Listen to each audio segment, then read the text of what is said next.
you're still here. And you get another chance this day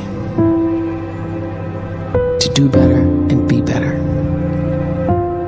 Another chance to become more of who you were created and what you were created to fulfill.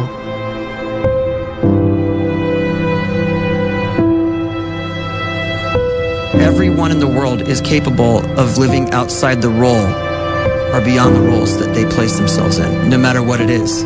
You're not just a dad. You're not just a banker. You're not just a brother or a son or a convict. It doesn't matter. Like, everyone is bigger, much bigger, infinitely bigger than the roles they place themselves in, and is capable of reaching potential greater than anything they could imagine.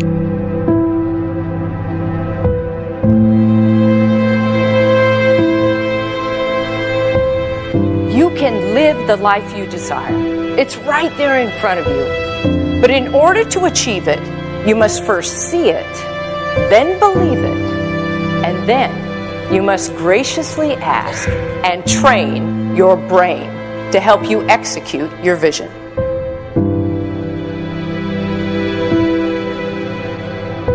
So when you start to focus and you delete distraction from your life, and you start to get seriously invested in doing one thing staggeringly well, and you practice that one thing over and over, a term to think about is mundanity. You do one simple, seemingly insignificant thing every day around your main skill, and it's very mundane, but small daily improvements over time lead to world-class results. Well, here's what happens in your brain. You start to isolate a single neurocircuit around that skill, and that starts to trigger a certain type of brain cell called an oligodendrocyte, which then releases myelin. Myelin is a fatty tissue that starts to wrap around that single neurocircuit related to that main skill you've been practicing. And when myelin starts to wrap around the brain circuit, what happens is you have accelerated learning times, you can see more quickly, heightened perception, and you'll learn more quickly. And that is really the quote-unquote secret of the great producers. It's not a result of some natural gift, but their daily practice, their relentlessness and their grit, their work ethic, and their singular focus and sacrifice.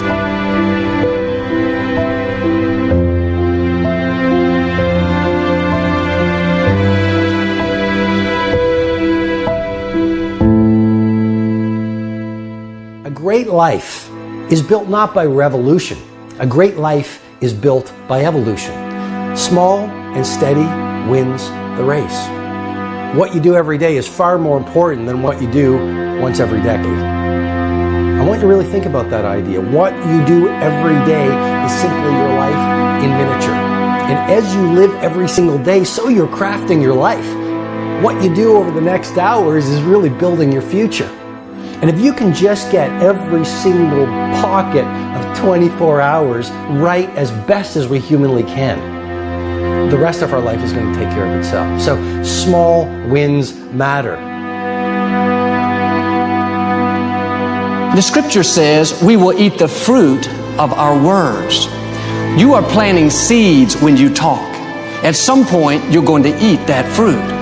My challenge is make sure you're planting the right kind of seeds. If you want apples, you have to sow apple seeds. If you want oranges, you can't plant cactus seeds, poison ivy seeds, mushroom seeds. You're going to reap fruit from the exact seeds that you've been sowing. In other words, you can't talk negative and expect to live a positive life. You can't talk defeat and expect to have victory. You can't talk lack, not enough, can't afford it, never get ahead, and expect to have abundance. If you have a poor mouth, you're going to have a poor life. If you don't like what you're seeing, start sowing some different seeds.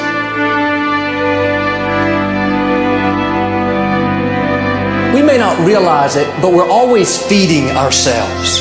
What we watch, listen to, the people we're around, the thoughts we're dwelling on, that's feeding our inner man. If you go to lunch with people that talk bad about the boss, make fun of a coworker, put down a friend. They're feeding you gossip, feeding you jealousy, feeding you disrespect. Here's the key. Whatever you feed is going to grow. You may not like what they're feeding you. You're a nice person. But if you continue to hang around them, before long, you'll be gossiping. You'll be critical. You'll be disrespectful. Why? Because you kept feeding the wrong things. If you're always feeding negative thoughts, thinking, I'll never get well, I'll never meet the right person, you're feeding doubt, feeding mediocrity, feeding fear.